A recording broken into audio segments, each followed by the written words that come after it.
The clock is winding down to Duke's Sweet 16 matchup against St. John's, so who better to talk to than one of the insiders himself, Conor O'Neill. Thanks so much for joining us today ahead of this very crazy and should be a good game between Duke and St. John's. Yeah, this is a clash of styles. Yeah. I think St. John's wants to turn it into a rock fight, and Duke is comfortable winning rock fights this year. Absolutely. We'll get to that in a second. But obviously we have to talk about the biggest thing that everyone is talking about ahead of this game, and that is Caleb Foster, Duke's starting guard, who might be back for this game. How huge would that be for the Blue Devils?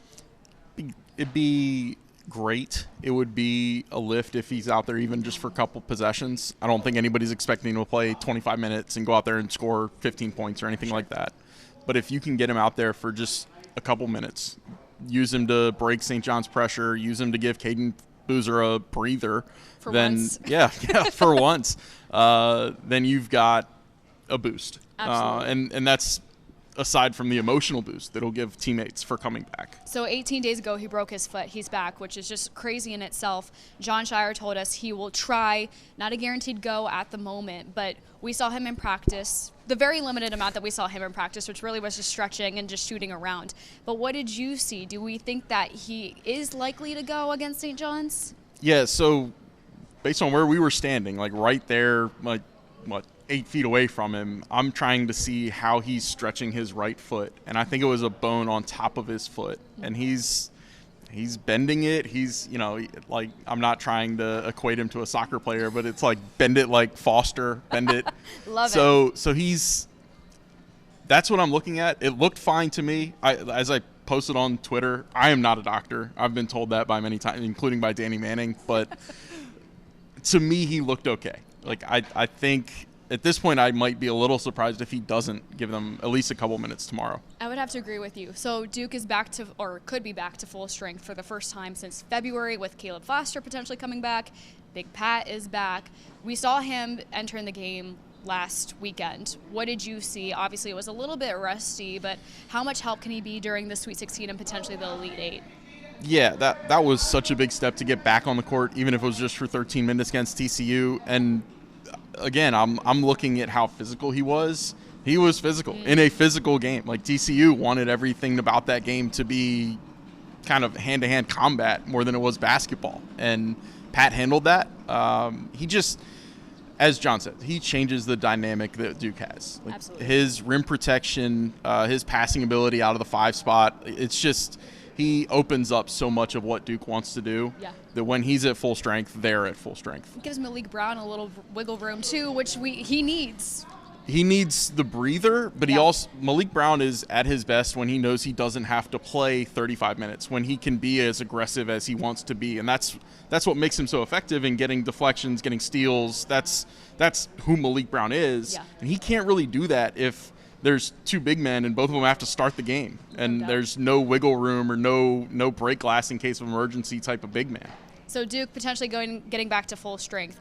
We were inside the locker room talking with the guys. A common theme that a lot of them were talking about were the slow starts that we've seen so far in the NCAA tournament. How do they avoid that, especially against St. John's, a team that you cannot find yourself in a hole against?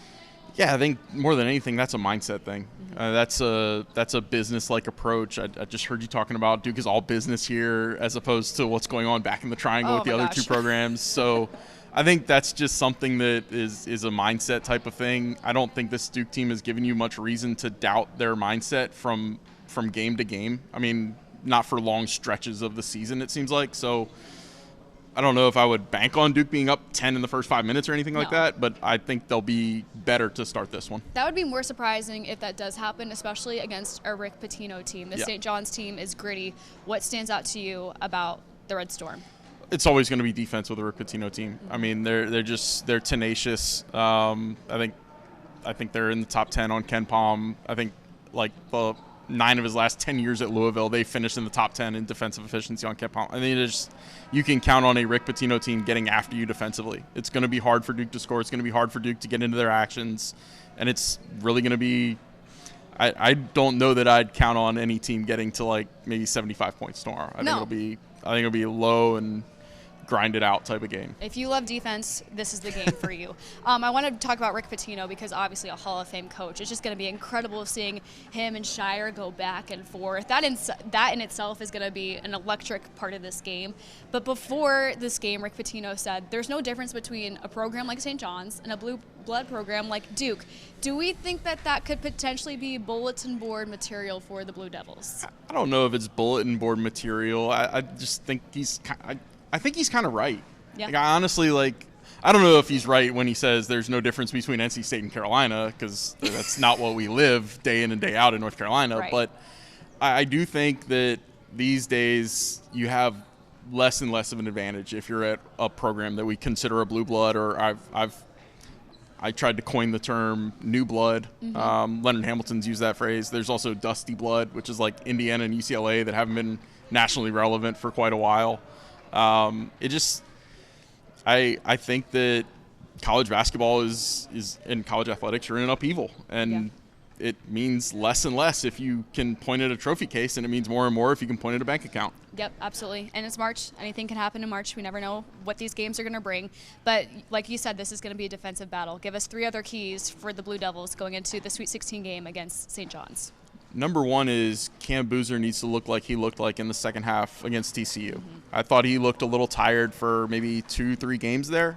Like, anybody might look bad against Ugana and Yenso, but to look bad against Siena, all due respect to the new Syracuse coach and who he's bringing with him to Syracuse, but Cam Boozer needs to look like the National Player of the Year.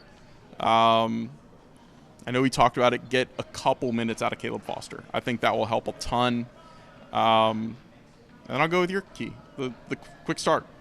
Start games better. What was it, 11, 13 points against Siena? Don't do that. No, you can't. It'll be more points against this team. Yeah, absolutely. Connor, thanks so much for the time. We really appreciate your insight into everything Duke this season, and hopefully we'll keep the season going. Thanks. Don't forget, you can watch the game right here on WFMY News 2 at 7:10 on Friday.